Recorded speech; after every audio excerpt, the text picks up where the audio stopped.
rain lashed against the windows of 221B Baker Street, each drop hammering the glass like the ticking of an unseen clock counting down to an unknown tragedy. I had just set aside my medical journal when the front doorbell rang, sharp, insistent, chime that echoed through the house. Holmes, reclining in his armchair with his long fingers steepled, merely exhaled.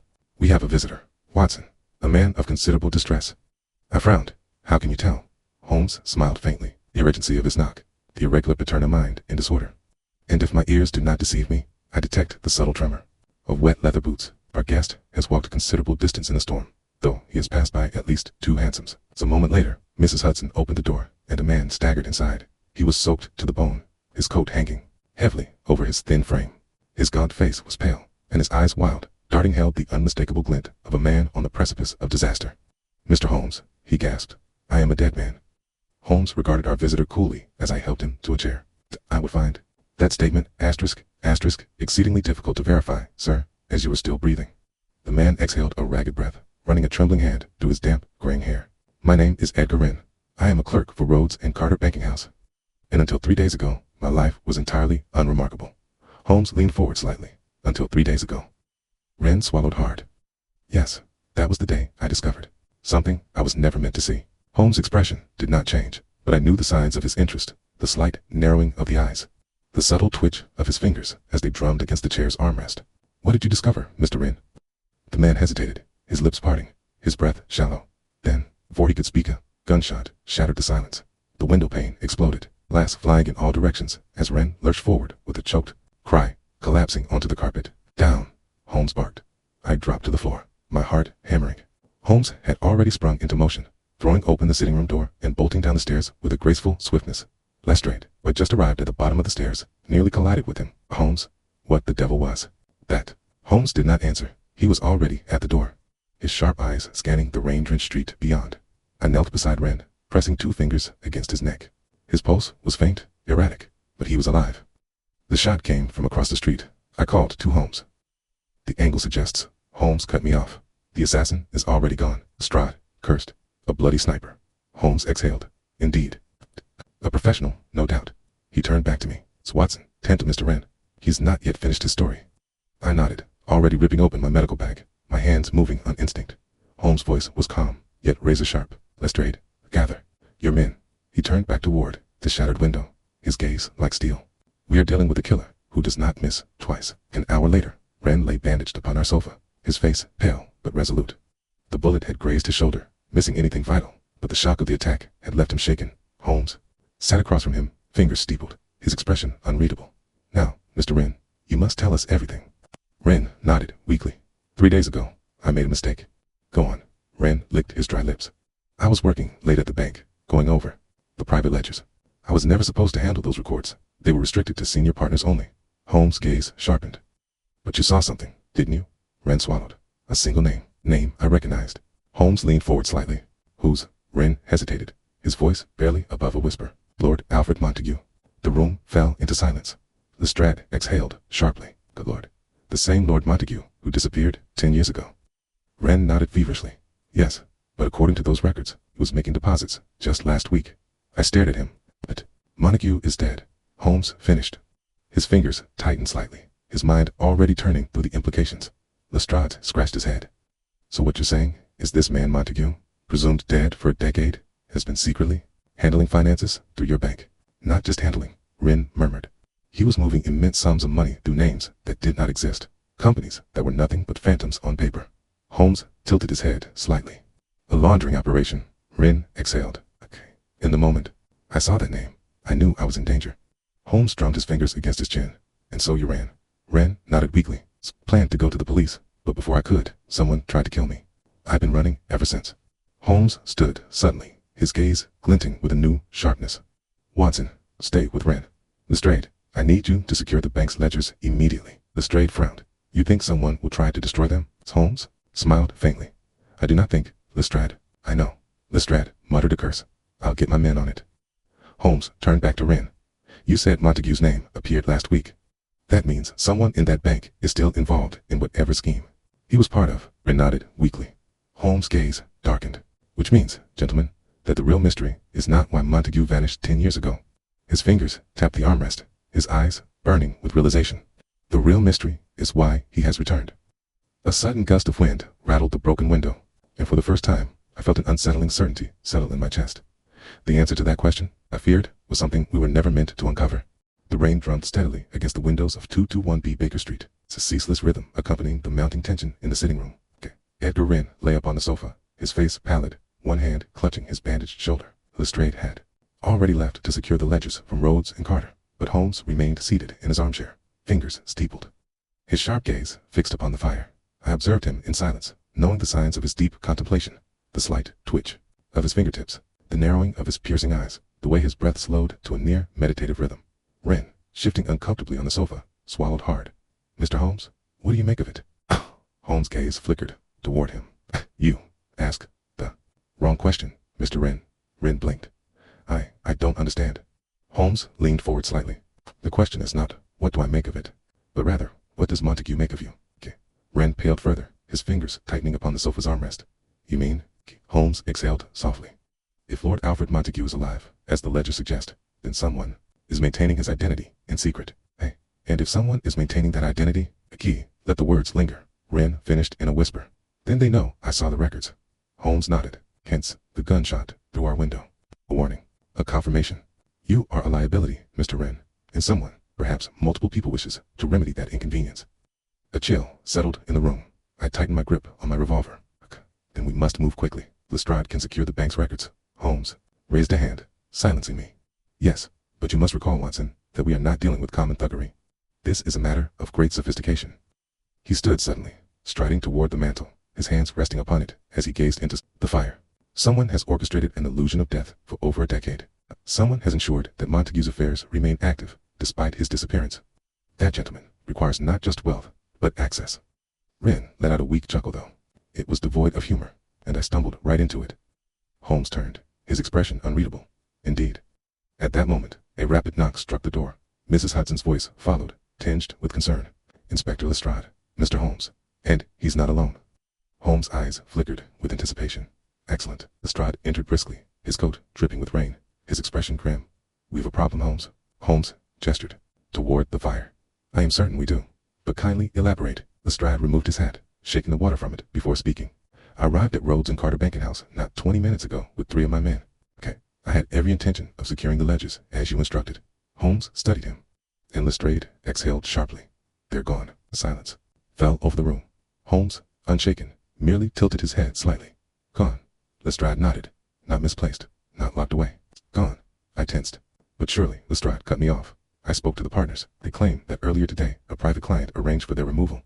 The official records say it was Montague's estate that requested the transfer." Holmes' fingers tightened imperceptibly upon the mantelpiece. "And yet, Montague is," Lestrade finished, "supposed to be dead."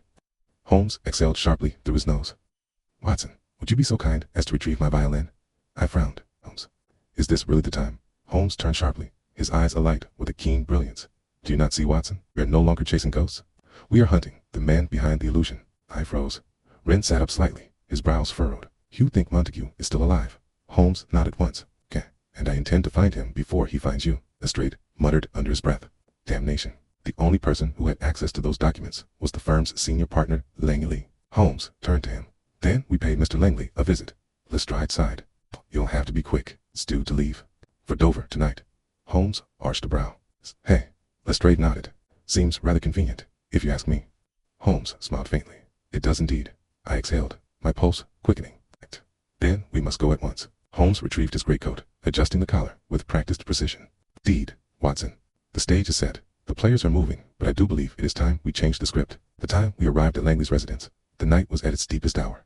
The house loomed dark and silent, its windows shuttered, the gas lamps lining the street, casting long shadows upon the cobblestone. Lestrade and his men flanked the entrance, hands resting upon their revolvers. Holmes held up a hand, signaling for silence.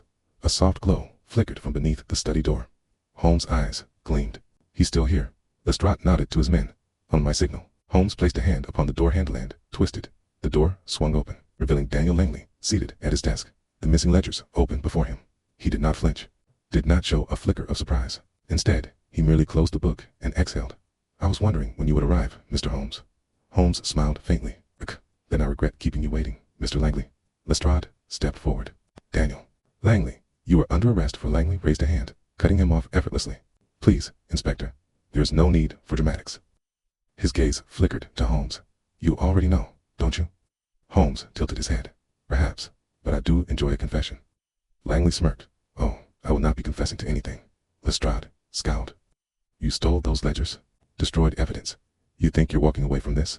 Langley chuckled, shaking his head. Oh, Inspector, we misunderstand. Holmes' voice was quiet. Do we? Langley's smile faltered slightly.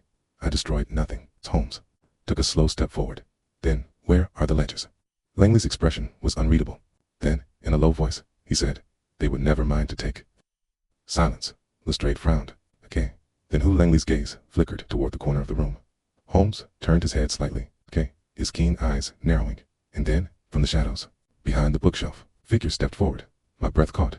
Holmes' voice was barely above a whisper. Lord Montague. The man before us smiled. Ah, he said. At last, Mr. Holmes, we meet. A clock chimed in the distance, and, in that moment, I knew the case had only just begun. The man, who should have been dead, stepped forward, his face half-lit by the flickering gaslight, the shadows playing upon his sharp, patrician features. Lord Alfred Montague, a man who had been presumed dead for a decade. A man whose financial dealings had remained active in secrecy, paused, and now, here he stood, alive, composed, and smiling. Ah, Mr. Holmes, he said, his voice smooth as silk. Do you hope you'll forgive my unannounced return from the grave? Holmes remained unmoved, his piercing gaze scanning Montague's every detail's evening coat, his clean-shaven face, the slight twitch of his left hand. Finally, Holmes spoke, his tone measured. A curious trick, Lord Montague, to vanish from the world stage only to reappear in a dimly lit study. Montague chuckled, adjusting his cuffs. A trick, indeed. But every trick, Mr. Holmes, has its purpose. Lestrade, who had until now been stunned into silence, found his voice. You were declared dead. There was a bloody funeral. Montague turned his gaze toward him, expression calm and unbothered. Indeed, and yet, here I am. Lestrade took a step forward, his jaw clenched. So, what's the game then? You've been alive all this time? You faked your own death? Montague smiled faintly. It is far more complicated than that, Inspector. His gaze flickered back to Holmes. But I suspect Mr. Holmes has already deduced the finer points. Holmes' fingers steepled, his gray eyes dark with thought. Perhaps. I watched him carefully. Holmes was always quick in his deductions, but here, he was waiting, observing. It meant he had a theory, but the picture was not yet complete. Montague took another step toward the desk, resting a gloved hand upon the open ledger. Since you've been investigating my supposed demise, let me ask you this, Mr. Holmes, what is more difficult than disappearing? Holmes did not blink. Reappearing. Montague smiled. Precisely. A chill settled over the room. Holmes moved slowly, his gaze locked upon Montague as though he were dissecting a riddle, piece by piece. You had power, Lord Montague, he said, his voice low. Wealth, influence. You were not merely a man of means, you were a man with enemies. Montague exhaled softly. Oh, indeed. Holmes continued, his words sharpening like a blade. Your death was not a mere illusion, it was a necessity. Someone needed you gone, and you obliged. Montague gave a small tilt of the head, as if conceding. A well-played move. Lestrade let out a huff of frustration. So what now? You come back from the dead and expect a bloody handshake? Montague smiled, but there was something cold behind his eyes. Not quite, Inspector, but I do expect an understanding. Holmes' lips curved slightly. And what understanding might that be? Montague's fingers drummed lightly against the desk. That some men are worth more dead than alive. A silence fell over the room. I felt a chill crawl up my spine. Then why return now? Montague's expression did not change, because the game has changed, Dr. Watson. Someone has made a mistake. Holmes' eyes narrowed slightly. And who, precisely? Has Montague's gaze hardened. Whoever tried to kill Edgar Wren. Holmes' fingers tapped lightly against his lapel, his thoughts moving faster than the conversation itself. Lestrade scoffed. You mean to say you're not behind this? That someone's trying to kill a banker, and it's got nothing to do with you? Montague turned to him, his voice level. I assure you, Inspector, if I had wanted Wren dead, he would be. Lestrade muttered a curse under his breath. Holmes spoke then, his voice like a scalpel cutting through the fog. You wish for us to believe that someone has been orchestrating your return without your consent. That someone has used your name and your fortune for their own ends. That, by revealing yourself, you are not playing a carefully planned hand, but rather attempting to take back control of a game already in motion. Montague smiled. You see, Mr. Holmes, you do understand. Holmes regarded him for a moment, then turned to Lestrade. Inspector, you will, of course, have Lord Montague detained for fraud, financial manipulation, and obstruction of justice. Montague let out a quiet chuckle. Oh, Mr. Holmes, ever So predictable. Lestrade stepped forward, but Montague raised a gloved hand. You may arrest me, Inspector, but I assure you, it will do nothing. Lestrade scowled. And why is that? Montague exhaled, then said 2 words that made the room grow cold. 'Cause I am already dead. Holmes' gaze sharpened instantly. Elaborate. Montague smiled faintly. I am a man without a legal existence. Cannot arrest a corpse. The moment I step into Scotland Yard, there will be no record of me. No case to try. No charges to press. A man who does not exist cannot be tried for a crime. Lestrade's face twisted with frustration. Bloody hell, he's right. Holmes studied Montague silently for a long moment. Pete. Then, ever so slightly, he smiled. Well played. Montague returned the smile. I thought you might appreciate the cleverness of it. Holmes exhaled, folding his hands behind his back. Then tell me, Lord Montague, you did not orchestrate this. Who did? Montague's expression darkened. That is precisely what I need you to find out. Holmes chuckled softly. Hiring me now, are you? Montague's gaze never wavered. Consider it a mutual interest. Mr. Holmes, you want the truth, and I want to live long enough to hear it. Holmes turned to me. Watson, prepare for an evening's investigation. I frowned. Where are we going? Holmes turned back to Montague. We begin where all stories of deception begin, the place where the lie was first written. Montague nodded. Then you must go to Highgate Cemetery. Holmes arched a brow. And why, pray tell, would I visit a graveyard? Montague's next words sent a shiver through me. Because, Mr. Holmes, that is where I am buried. The carriage wheels rattled against the cobbled streets as we made our way through the midnight fog.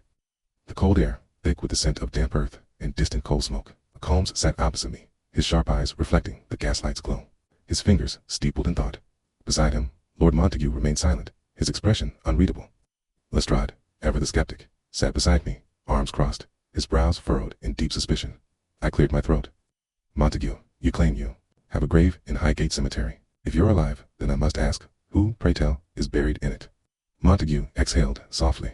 That, Dr. Watson, is precisely the question I have been asking myself for the past 10 years. Lestrade scoffed. Convenient, isn't it? A man vanishes, a grave is dug, and then suddenly, he turns up alive just when his secret dealings come to. Light Montague's lips curled slightly. Assure you, Inspector, I did not return for pleasure. Someone attempted to recreate my death by tying loose ends. Edgar Wren's attempted murder was no accident. If I had remained hidden, my death would have remained a mystery. But if someone is trying to kill the man who uncovered my name, then they are also trying to kill the truth of what really happened to me. Holmes spoke then, his voice as calm and precise as a surgeon's scalpel. Then tell me, Lord Montague, who benefited the most from your death? Montague's gaze darkened. You assume I know. Holmes tilted his head slightly. Do you? Montague hesitated.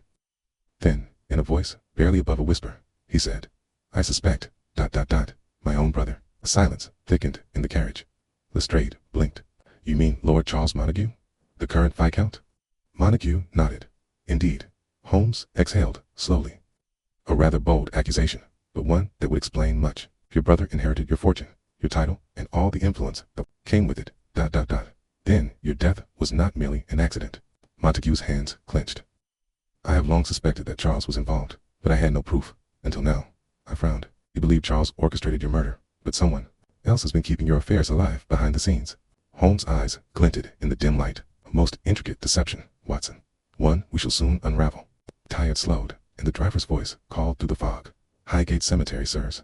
Holmes smiled faintly. Excellent. Iron gates of Highgate stood tall and weather-worn, their blackened bars twisted with ivy. The graveyard stretched beyond them, the rows of leaning tombstones vanishing into the thick mist. The gas lamps flickered, their glow casting long shadows over the crumbling headstones. Montague led us wordlessly, his stride slow but purposeful.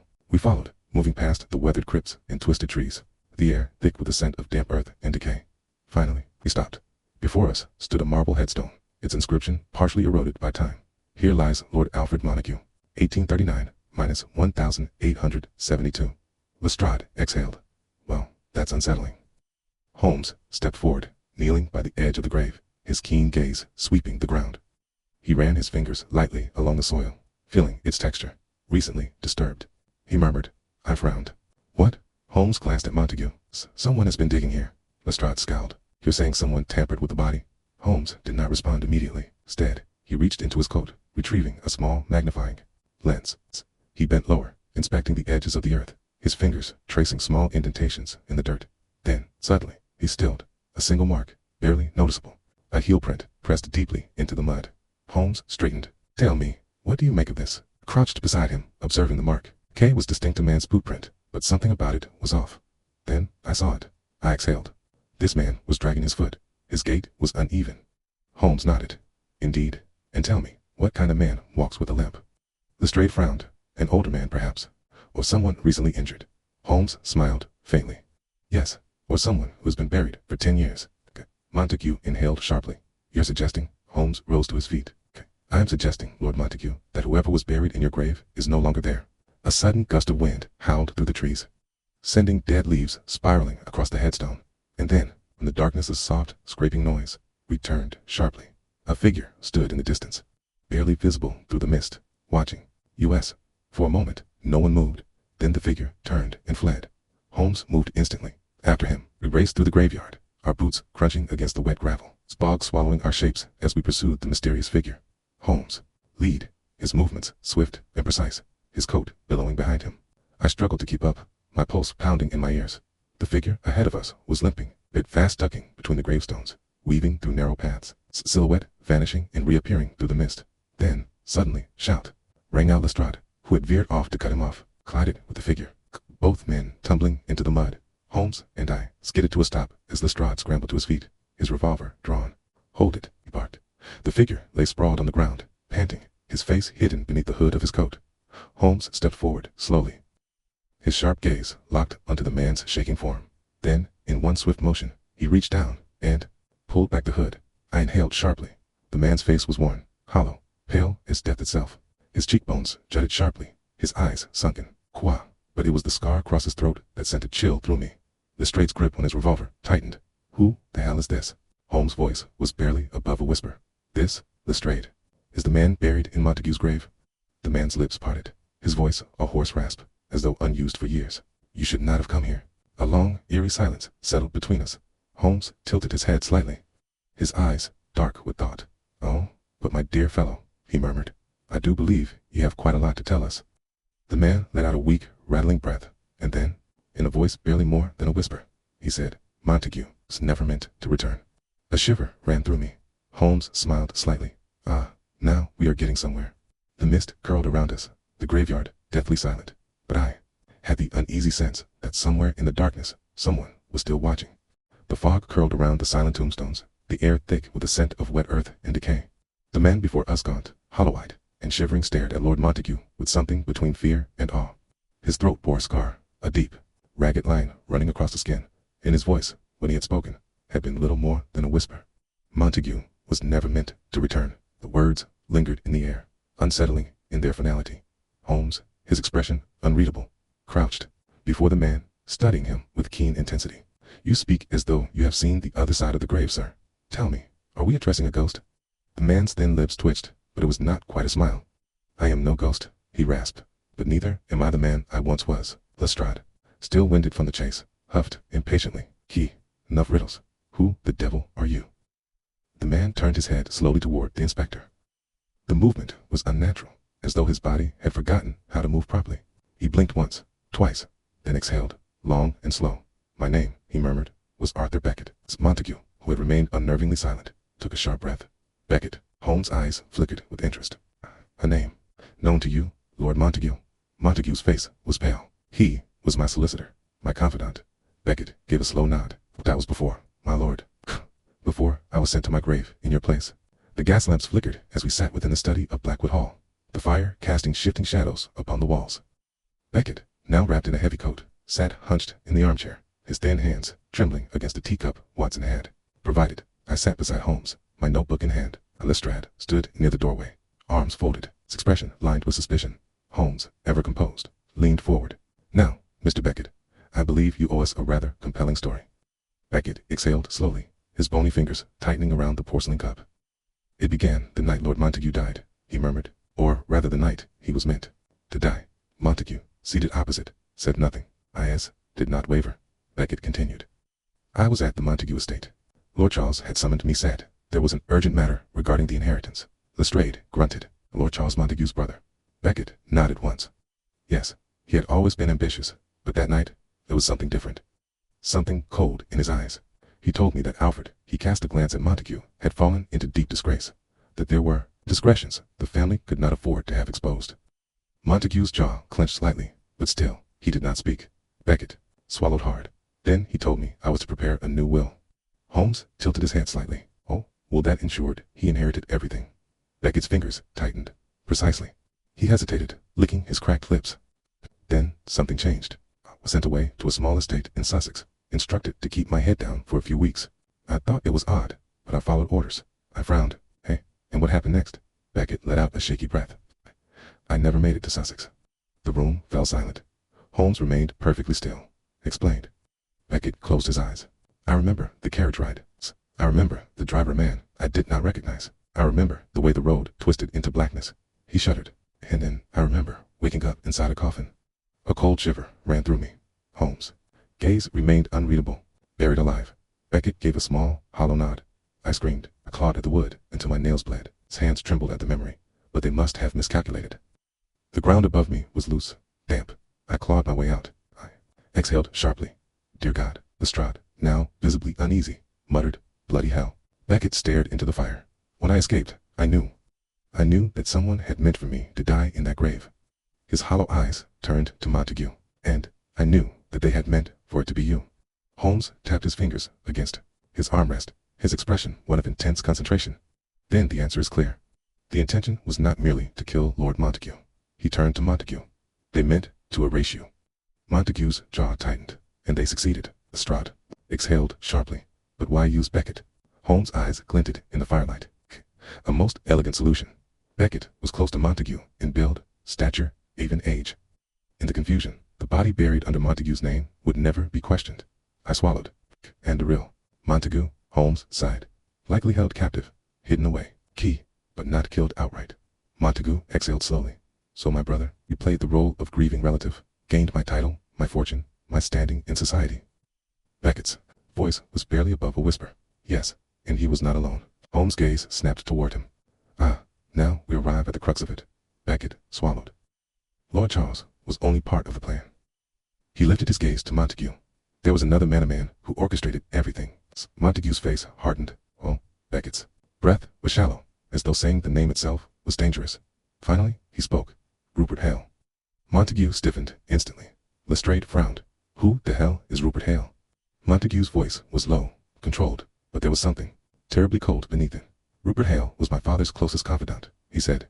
A man who was always in the shadows, whispering in his ear. Holmes nodded, his expression unreadable. A man who held power without ever having to stand in the light. Beckett's fingers clenched. He was the one who ordered my burial. I am certain of it. Holmes leaned back in his chair. Then we have our next move. Montague met Holmes' gaze. Find Rupert Hale. Holmes smiled faintly. Oh, I suspect he shall find us first. A clock chimed in the distance, breaking the silence, and for the first time since the case began, I felt a deep, creeping dread. VII. The hand that pulled the strings, the streets of London, were slick with rain. The gas lamps flickering like ghostly sentinels in the fog as our carriage clattered over the cobblestones. Holmes sat opposite me, his expression taut with thought, his fingers tapping in a regular rhythm against the handle of his cane. Beside him, Lord Montague remained rigid, his jaw clenched. He had not spoken since we left Blackwood Hall. Lestrade, his coat still damp from the night air, let out a huff. I still don't like this, Holmes. Holmes, still staring out at the passing cityscape, finally responded. Your approval, Lestrade, is always a welcome luxury, but not a necessity. Lestrade scowled. We're walking into a viper's den. Rupert Hale isn't some common criminal. He's been pulling strings for years. Beckett is right. He's the one who orchestrated Montague's disappearance. You think he'll just welcome us in for tea? Holmes smiled faintly. On the contrary, I suspect Hale is expecting us. Montague finally spoke, his voice low and controlled. Hale is a dangerous man, Mr. Holmes. He has remained in the shadows for decades. He never acts without reason. Holmes turned his piercing gaze on him. Then, let us give him one. Montague's lips pressed into a thin line. And, if he refuses to speak, Holmes exhaled softly. Then I shall simply convince him otherwise. The carriage slowed. We had arrived. Hale's residence was a monolithic estate in the heart of Pall Mall. A house of imposing grandeur, its tall windows darkened, its stone facade looming against the lamplight as we stepped from the carriage. A butler awaited us at the door, his face a mask of polite indifference. Holmes handed him his card. Sherlock Holmes. I believe Mr. Hale is expecting us. K. The butler merely inclined his head. This way, gentlemen. He led us through a long corridor, the walls adorned with portraits of unsmiling men, their piercing eyes following us as we passed. Holmes muttered, a fine collection of ancestors, each more disapproving than the last. The butler ignored him. At last, we entered a dimly lit study, where Rupert Hale awaited us. Rupert Hale was a man of cold precision, his sharp cheekbones and silver-streaked hair giving him an air of calculated authority. He sat behind a mahogany desk, his fingers steepled, his gaze as steady as a serpent watching its prey. Mr. Holmes, he greeted smoothly. How unexpected. Holmes, unfazed, smiled faintly. Come now, Mr. Hale, we both know you anticipated this visit. Hale's lips curled slightly. Perhaps. Montague took a step forward, his voice tight with anger. You had me buried alive. Hay sighed, as though discussing an unfortunate business matter. Not quite, I merely ensured. You would not be an inconvenience. Lestrade, visibly seething, growled. That's rich. Coming from a man who's had his fingers in more crimes than half the men in Newgate prison. Hale leaned back slightly, amused. And yet, I have never once been charged. That is the difference between power and misfortune, Inspector. Holmes cut through the conversation like a scalpel. You played a long game, Mr. Hale. You orchestrated Montague's disappearance, assured his brother inherited his title, and then what? Continued moving his assets in the shadows. Hale studied Holmes, his gaze unreadable. Finally, he exhaled. You are an intriguing man, Mr. Holmes. I see now why so many fear your deductions. Holmes tilted his head slightly. And yet, you do not. Hale's thin smile remained. Fear is for men without contingency plans. Montague's fists clenched. Tell me, did my brother know? Hay turned to him, his expression mildly amused. Ah, Charles, such an eager air, but not particularly bright. He did not ask too many questions. Hay ensured that he got what he wanted, the title, a fortune, while I took what truly mattered. Holmes leaned forward slightly. And what was that? Hale's smile vanished. Control. A silence settled over the room. The air in 221B Baker Street was thick with the scent of pipe smoke, curling in blue-gray wisps around the dimly lit study. Holmes sat at his desk, his fingers steepled, his gaze fixed upon the single piece of paper before him. It had arrived. That morning, an unmarked envelope slipped through our letterbox. Inside, only a single sentence had been scrawled in an elegant, measured hand. You have won the battle, Mr. Holmes, but not the war. Lestrade, pacing near the hearth, scoffed. A bloody, anonymous threat, is it? Montague, seated in the corner, exhaled sharply. It means Rupert Hale was not the true mastermind. Holmes did not look up. Of course not. Lestrade frowned. Then who? Holmes tapped a finger against his chin, his gaze never leaving the note. The greater the deception, the more carefully placed the puppet strings. Hale was an architect of crime, yes, but he was still a servant to someone else's design. Folded my arms. But who else would benefit from this elaborate scheme? Holmes glanced at Montague. Your brother. Montague stiffened. Charles, you think he was the one pulling the strings? Holmes exhaled softly. That is the question, is it not? He reached for his violin, plucking at the strings absently as his mind churned through possibilities. Then, suddenly, he stopped. His eyes gleamed, of course. He murmured. Lestrade turned sharply. What? Holmes set down the violin. I was never about your inheritance, Montague. Montague frowned. What do you mean? Holmes rose from his chair, his sharp gaze locking onto Montague. Tell me, when you first met Rupert Hale, how old were you? Montague hesitated. I was only a boy. The T was always around my father's estate, advising on legal matters.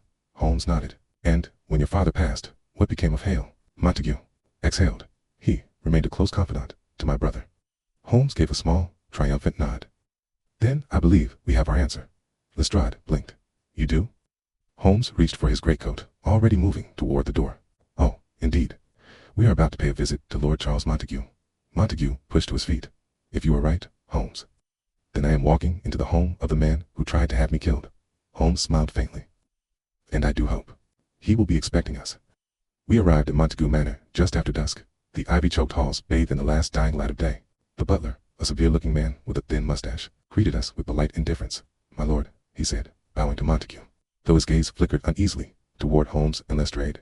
Your brother is expecting you. Montague stiffened. He is. The butler nodded once. Indeed, he awaits you in the study. Holmes exhaled softly. How very convenient. We were led down a dimly lit corridor, our footsteps echoing against the polished wooden floors. The weight of the house's history pressed upon us, its walls lined with portraits of Montague ancestors, each one staring silently as we passed. Finally, we reached a set of heavy oak doors. The butler stepped aside. His lordship is within. Montague hesitated for only a moment before pushing the doors wide open. Inside, Lord Charles Montague stood beside a roaring fireplace, a glass of brandy in one hand, his other tucked into his waistcoat. He was a man of distinguished appearance, his once youthful features hardened by age. Tia's expression, calm, unreadable. "Brother," he greeted, his voice smooth, even. "I must say, I did not expect you to come so unannounced." Montague strode forward, his jaw clenched. "And yet, you were expecting me." Carl's thin lips curved slightly. "Of course." His gaze flickered toward Holmes. "I assume we have you to thank for this visit, Mr. Holmes." Holmes smiled faintly. "Oh, do not thank me yet, Lord Montague." Charles chuckled, swirling the amber liquid in his glass. "What accusation do you bring to my doorstep?" Holmes stepped forward, his gaze never wavering. "That you orchestrated the disappearance of your own brother." A beat of silence. Then Charles laughed, a quiet, measured chuckle. "My dear Holmes," he said, shaking his head, "you disappoint me. Do you think me so cruel?" Montague gritted his teeth. "You took everything from me." Charles sighed. "I took nothing. I merely accepted what was given." Lestrade scoffed. "Given? Your brother's murder was orchestrated." Charles' eyes gleamed. But he was not murdered, was he?" Holmes took a single step forward. "Then tell us, Lord Montague. If not you, then who?" Charles took a long sip of his brandy, then exhaled. "Rupert Hale." Montague froze. "What?" Charles sighed. "He came to me with an offer. He said my brother was a liability." His eyes darkened, that he needed to disappear. "But it was never my plan." Holmes tilted his head. "And yet, you did nothing to stop it." Charles' grip on his glass tightened. "I was weak." Montague's voice shook with fury. "You knew, and you let them bury me." Charles' expression was unreadable. "I did." Lestrade exhaled. "So that's it, then. You let Hale do your dirty work." Holmes, however, was not satisfied. He watched Charles for a long moment, his gaze like a knife peeling away layers of deceit. Then, softly, he murmured, "You are still lying." Charles' jaw tensed. Holmes took another step. "There is something you are not telling us." Montague's voice was low, dangerous. "Charles, look at me." Charles swallowed hard, then whispered, "He was supposed to die." A heavy silence fell. Montague's fists clenched. "You ordered it." Charles' breath hitched. "No, I only agreed to the plan." Hale said it was necessary. That he faltered, his voice shaking. Holmes' eyes narrowed. "That what?" Charles' voice was barely a whisper. That Montague had found out something. Something about our father. Montague froze. Holmes inhaled sharply. "The inheritance," he murmured. "It was never about the fortune." Montague's voice was tight, strained. "Then what the hell was it about?" Charles' hands trembled. "Our father wasn't who we thought he was." Holmes straightened instantly, and I, for the first time in this case, felt a terrible unease settle in my bones. Something deeper was at play here, and I was no longer certain that we truly understood what had been set into motion. A heavy silence settled in Lord Charles Montague's study, thick as the fog that curled against the windows. The fire crackled in the hearth, casting flickering shadows across the mahogany shelves. But even its warmth could not dispel the cold weight of revelation. Charles' hands trembled, his knuckles white against the glass of brandy he held. His voice, when it came, was barely more than a whisper. "Our father wasn't who we thought he was." Across the room, Lord Alfred Montague remained deathly still, his gaze locked upon his brother, his face already pale from the night's revelations seemed to harden into something unreadable. Holmes did not blink. His keen gray eyes were fixed upon Charles, watching every movement, every flicker of hesitation, like a hawk poised above its prey. Finally, he spoke, his voice measured and quiet. "Elaborate." Charles swallowed. "Hey, he told me our father had secrets. That he had been involved in something terrible.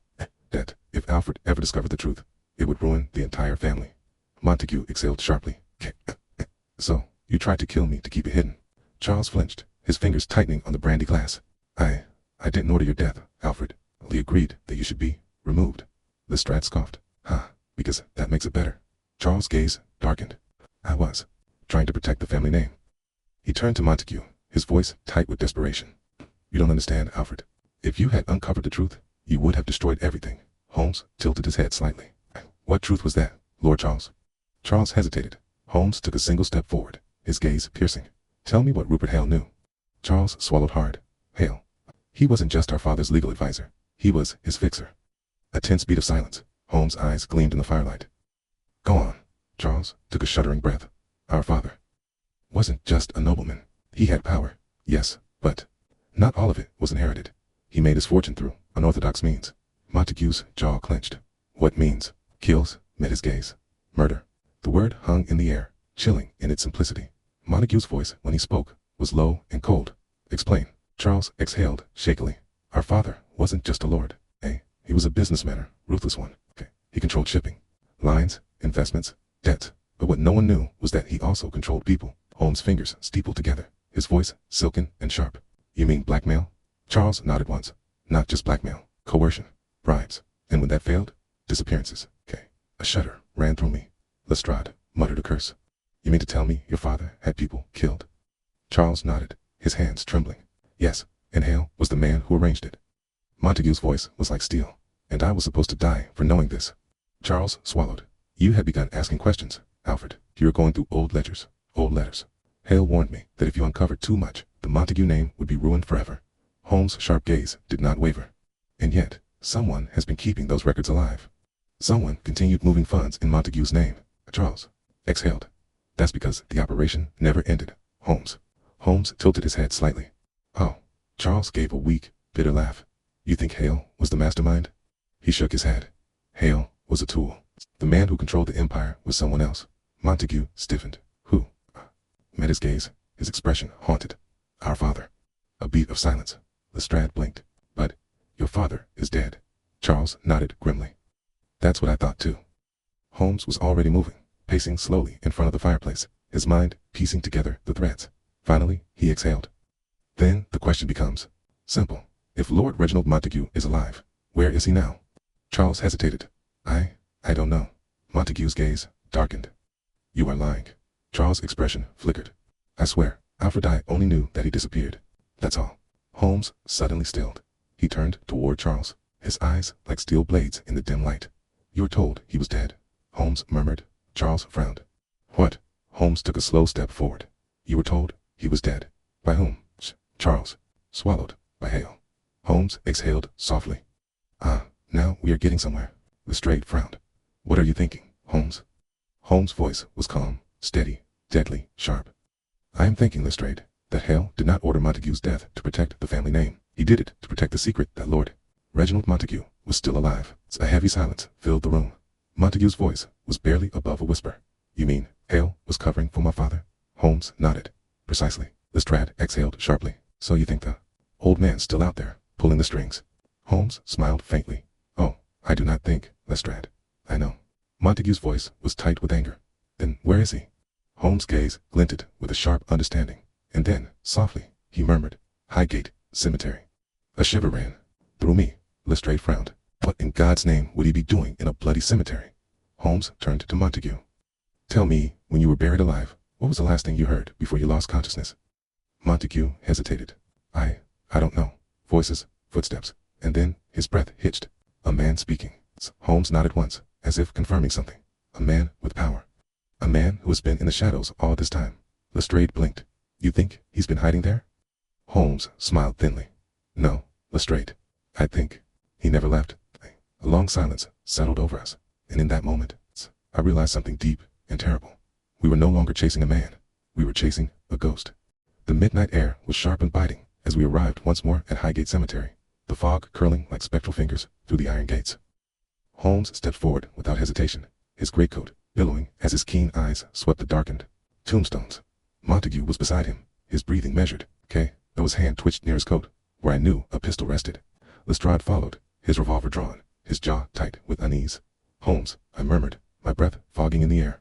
If you are right, if Lord Reginald Montague is still alive, then he has spent 10 years orchestrating a deception. A man like that will not simply surrender. Holmes gave me a slight, knowing smile.